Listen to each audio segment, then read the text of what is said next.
I got a doll for my birthday. She looked just like me. Same brown hair, same blue dress I wore. Mommy said she found her at an old shop and knew I'd love her. I named her Lily. Lily was fun at first. We had tea parties and I told her secrets. But then, weird things happened. I'd leave Lily on the chair, but find her on my bed later. Maybe you forgot you moved her, Mommy said. But I knew I didn't. One night I heard a noise, like tiny feet walking. I peeked from under my covers and saw Lily sitting on my desk, but her eyes were looking at me. It made my heart beat really fast. Next day, I put Lily in the closet. I didn't want to play with her anymore. She made me feel strange. But when I came back from school, she was sitting on my bed again. Her smile looked different, bigger. I told Mommy, but she just laughed. "Lily's just a doll," she said. Then the scariest thing happened. It was night, and the moon was bright. I woke up feeling cold.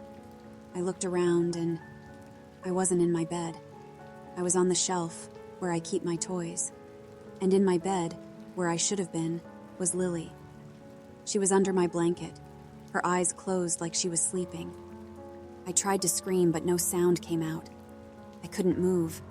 My arms and legs were stiff as wood. I looked down at my hands.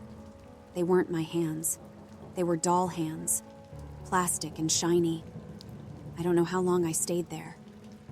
The moon moved across the sky and the room got darker. Then, light peeked in. Morning. When Mommy came to wake me, she didn't see me on the shelf. She went to the bed. "Time to get up, Amy," she said to Lily. Lily moved. She stretched and yawned like she was really me. I wanted to cry, to tell Mommy it was me on the shelf. But I couldn't. I was just a doll. Mommy left the room and Lily got dressed in my clothes. She looked in the mirror and smiled, but her eyes were scary, not like mine. I sat on the shelf every day watching Lily. She played with my toys, ate my food, and hugged my mommy. Nobody knew I was here on the shelf. Years went by, so many years, sitting on the shelf in my room. But it wasn't my room anymore. It was Lily's room now.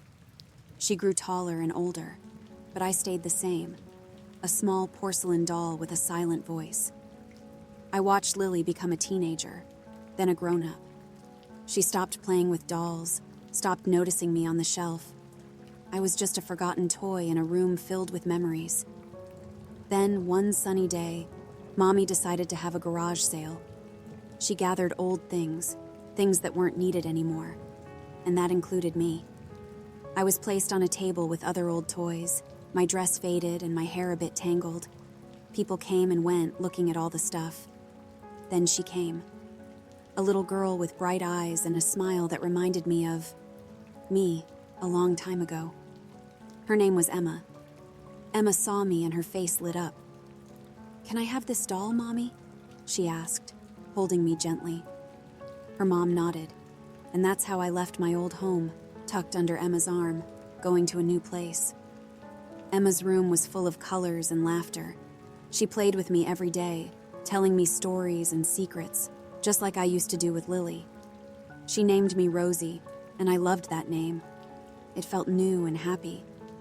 Then, something strange happened. One morning, I felt a tingle in my fingers. It scared me, but also made me hopeful. Each day, I felt more and more. My arms, my legs, they started to feel real again. One night, under the moonlight streaming through Emma's window, I felt it. I could move, just a little, but it was movement. My heart, if I still had one, was beating so fast. I closed my eyes, wishing, hoping. When I opened my eyes again, it was morning. But everything was different. I was in Emma's bed, covered in her blanket. I sat up, looking at my hands. They were real hands again.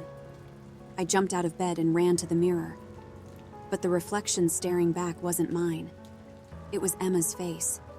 I touched my face, feeling real skin instead of porcelain. It was like magic, but also scary. I turned around and saw the shelf where I used to sit. There, in my old spot, was a doll. It looked just like Emma, with her cute dress and shiny hair. But it wasn't Emma. It was just a doll, still and silent. My heart felt heavy. I understood then. The same thing that happened to me and Lily had happened to Emma. I was free from being a doll. But Emma, she was trapped, just like I had been. I remembered Lily and realized she must have been a real girl too, turned into a doll. The only way to break the doll's curse was for another little girl to take my place. It made me feel sad and guilty. I didn't want Emma to be stuck like I was. But what could I do? I was in Emma's body now. Now I go to her school, play with her friends, and live her life. But every night, I look at the Emma doll on the shelf and whisper, "I'm sorry." I wish I could change it, make it all go back to normal, but I don't know how.